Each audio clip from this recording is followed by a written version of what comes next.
Seu estilo de vida já está de volta com o nosso bate-papo do dia. Agora quem está do meu lado é a Hortência Neri. Ela que é servidora pública e o Isaac Oliveira, nosso parceiro que já deu início ao nosso bate-papo do dia.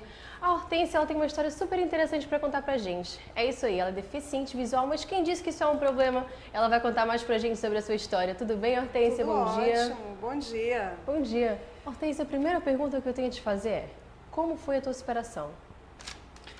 Na verdade, superação é uma coisa muito íntima, né? Muito ampla também. Mas eu passei por diversas superações, desde criança até agora, né? Foram diversos problemas, diversos obstáculos e que alguns foram superados por completo e outros que ainda faltam ser superados, né? São superações e superações, né? Na questão do visual, do ser cega desde criança, passar por superações na escolinha, ao adolescente passar por superações quando a gente está apaixonada, né? Ao ser mãe, passar por superações de como ser mãe, né? Que não foi fácil para mim e hoje já estou adaptada a isso. Então, são superações e superações ao longo da vida. Então, a gente pode ver, né, doutor, que essa superação, por exemplo, do exemplo da Hortência, ela vai se desenvolvendo, né? Um processo de transformação ao longo da vida, né? Olha, digamos assim. Para mim, primeiramente, é um prazer estar do lado da Hortência, minha amiga de infância, né? Foi um prazer encontrá-la aqui e eu posso falar da superação dela, porque eu sei como foi. E sabe por que foi? Família. Família. Conheço os pais dela, sei o bom querer deles em fazer com que ela entrasse nesse processo de superação por ser deficiente visual. E ela também, a garra dela, a vontade, a família dela, os irmãos dela são todos bem-sucedidos. Um é advogada, outra é médica, psiquiatra, minha colega, né? E a família fez com que os filhos, né, buscassem tudo isso. Verdade. A mãe dela, o pai dela, que é ex-militar, né? A mãe dela que é dona de casa. Então isso, a Hortência é prova viva de que a família é fundamental. Né? E como ela bem disse agora, se a família em si tivesse um saber sobre essas dificuldades dos deficientes, seria algo não seria tão doloroso, porque a priori, quando a gente tem na família um deficiente, a gente tem vergonha.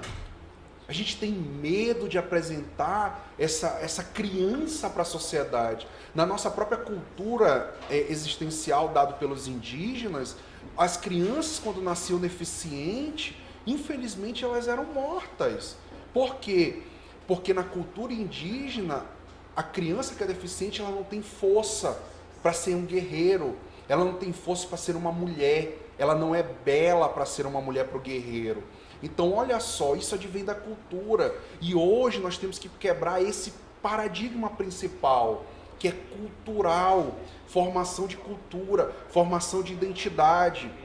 Então, a Hortência está aqui hoje para provar para a gente que esses fatores culturais, eles só vão ser superados a partir do momento que nós construímos um saber dentro dessa cultura, principalmente no alicerce familiar, para que haja a possibilidade de encarar essa sociedade, né? Porque, como a gente disse anteriormente, a sociedade ela tem um olhar tão triste sobre o sujeito, sobre Frio. Nós mesmos, né? Olhar frio, né? Exatamente.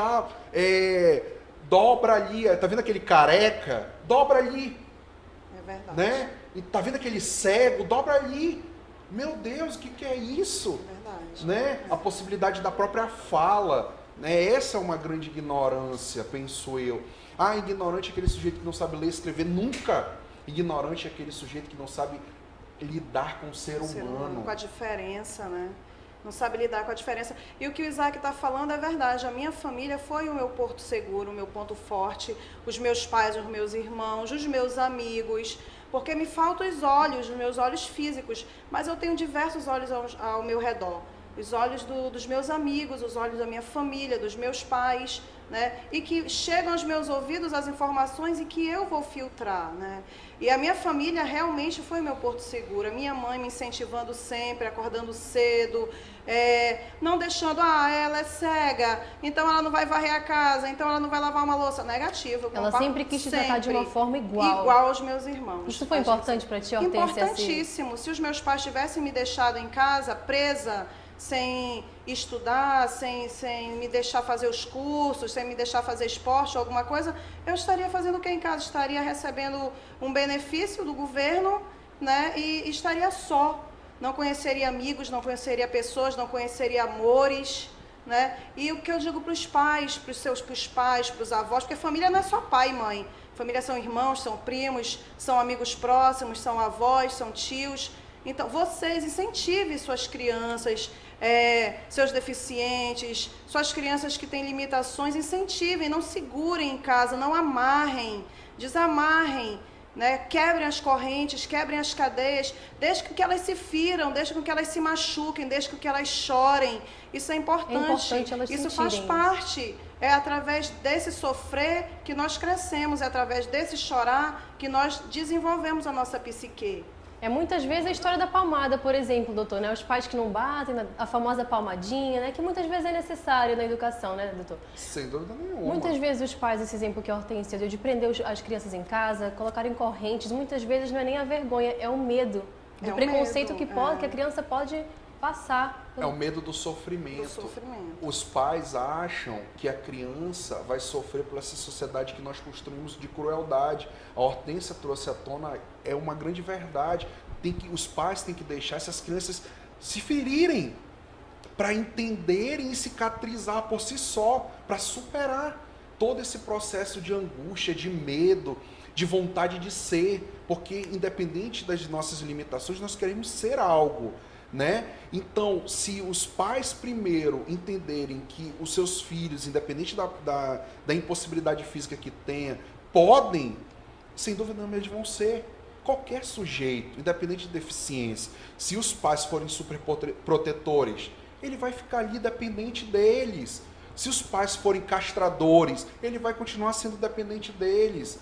Então isso não pode ocorrer. Os pais, vocês que não têm a possibilidade desse saber comportamental, leiam um livro, busquem na internet, vão no centro de convivência da família, procurem um assistente social, procurem um psicólogo, vão em busca de um psicólogo para orientar. É a mesma coisa da sexualidade. Quem disse que deficiente não pode ter uma relação sexual? É, uma relação sexual. Muita gente me pergunta isso. Como é, né? Muita gente me pergunta, Hortência, vem cá, e aí como é que namora? Namora, né? Hoje eu tenho uma filha de quase 3 anos, lindíssima, minha amiga, minha parceira, que eu desde pequenininha eu estou ensinando. A mamãe não enxerga, e hoje em dia ela já entende. Ela pega o meu dedo, mamãe, olha ali, aí aponta. Ela acha que eu enxergo com o dedo.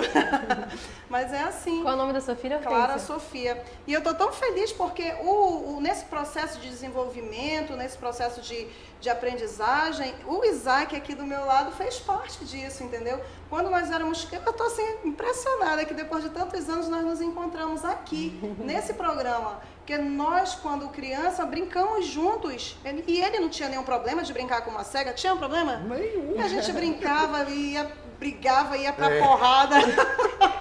Isso é verdade. E hoje nós estamos aqui. E hoje nós estamos aqui para defender essa sociedade, né, de inclusão.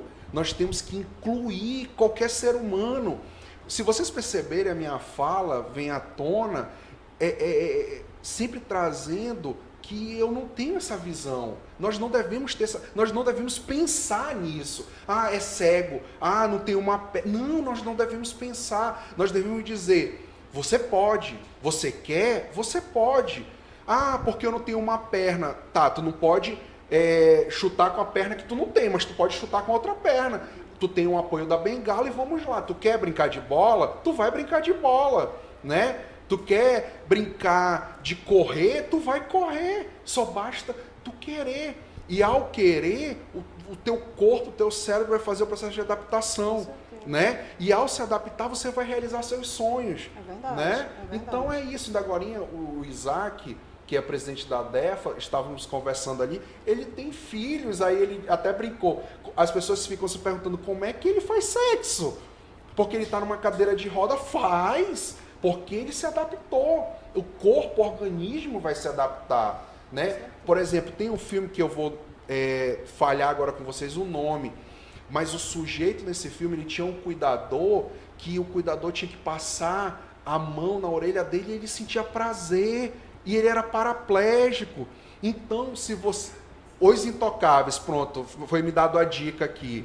Então, se você tiver a possibilidade de ressignificar o seu próprio corpo, você vai conseguir, porque o cérebro ele é lindo também, dentro das possibilidades do seu eu, do seu corpo, e você vai se adaptar no meio social.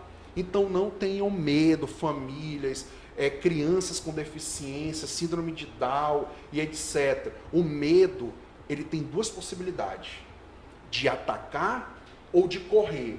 Então encarem o medo de correr, de atacar, de ir para frente. Esse é o melhor medo.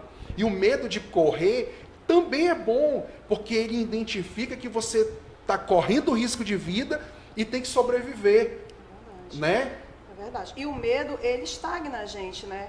A gente fica estagnado. Não tenho medo, porque se eu tivesse medo, o que eu seria agora, né? Eu não viajaria, eu não poria uma mochila nas costas como eu pus e viajei à Europa 1 mês com os meus amigos, entendeu? Dormindo por aí. Fiz mergulho em Fernando de Noronha, ainda bem que o tubarão não estava lá, né? Para me escolher. Mas fiz mergulho sem enxergar, entendeu? Mergulhei. Mas por quê? Ah, porque eu não vi os peixes? Não vi, mas senti.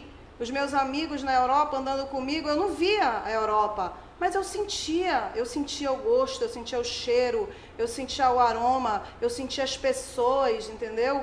Aí eu viajo, mas eu não vejo, mas eu sinto, né? E falar em inclusão é um processo doloroso, né? É um caminho de se trilhar doloroso, mas que é necessário. E incluir sociedade, não é jogar um cego numa escola sem preparo nenhum, os professores, os pedagogos, os psicólogos, sem preparo, né? Joga um cego lá no banco, um deficiente físico, um surdo, em qualquer lugar, e aí, está incluso. Não, não está incluso não, né? Está integrado lá, mas não está incluso. A inclusão é algo maior, mais amplo, é algo que acontece dentro de nós, de cada um de nós, do deficiente e do não deficiente.